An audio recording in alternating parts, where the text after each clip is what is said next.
est-ce que c'est de privatisation il s'agit? Non, il ne s'agit pas de privatisation.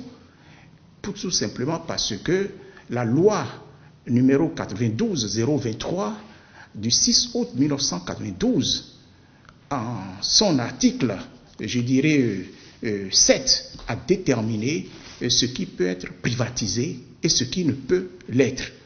Est-ce que vous prévenez l'article 7 de la loi du 6 août 1992, monsieur le journaliste, vous constaterez que sont exclus du champ de dénoncialisation, c'est-à-dire de privatisation ou de transfert de propriété du secteur public au secteur privé, les entreprises stratégiques et les entreprises du secteur non concurrentiel ayant une mission de service public national.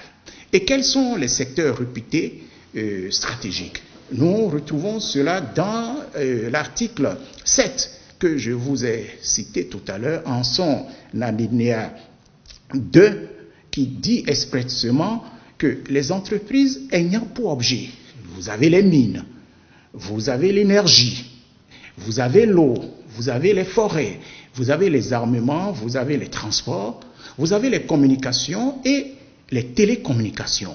Donc, quand on parle de transport, on parle du port. Quand on parle de l'énergie, on parle de l'SVE. Et puis quand on parle de la SONER, on parle de l'eau.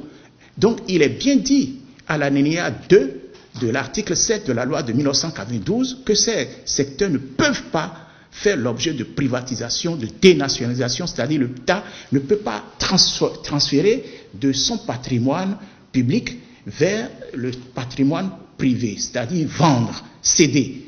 Par contre, il faudrait que nous nuancions la loi de 1992 que je viens d'évoquer en son article 7 a été nuancée à l'article 14. Que dit l'article 14 de la loi de 1992, monsieur journaliste? Il dit, cet article, en son alinéa 3, toutefois, je dis bien toutefois, l'État peut, conformément aux dispositions de l'article 7 que j'ai évoqué tout à l'heure, intéresser les personnes privées par la passation de contrats de gestion, de location-gérance ou de gérance libre.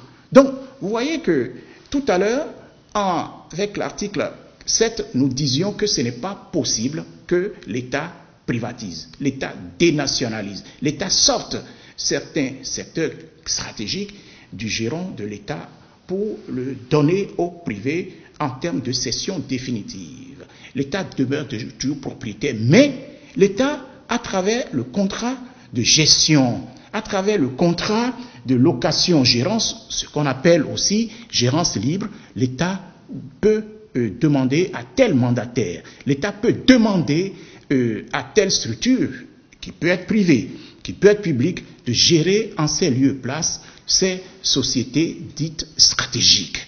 Mais ce qui est important à savoir et à retenir, c'est que l'État demeure toujours propriétaire, il contrôle, il délègue. Donc, vous voyez, ces contrats que je viens d'énumérer, j'ai parlé tout à l'heure de contrats de gestion délégués, j'ai parlé de gérance, n'ont rien à voir avec ce qui se dit aujourd'hui que nous appelons la privatisation.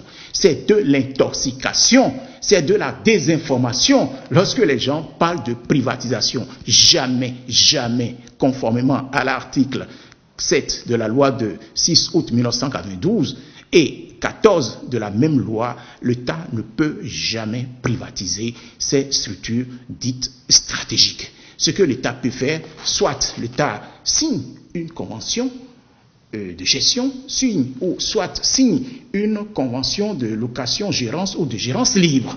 S'il se confirme que l'État, par extraordinaire, privatise, comme les gens le disent, mais nous sommes dans un État de droit. Que les gens saisissent la Cour constitutionnelle en disant l'État a enfreint la loi de 1992.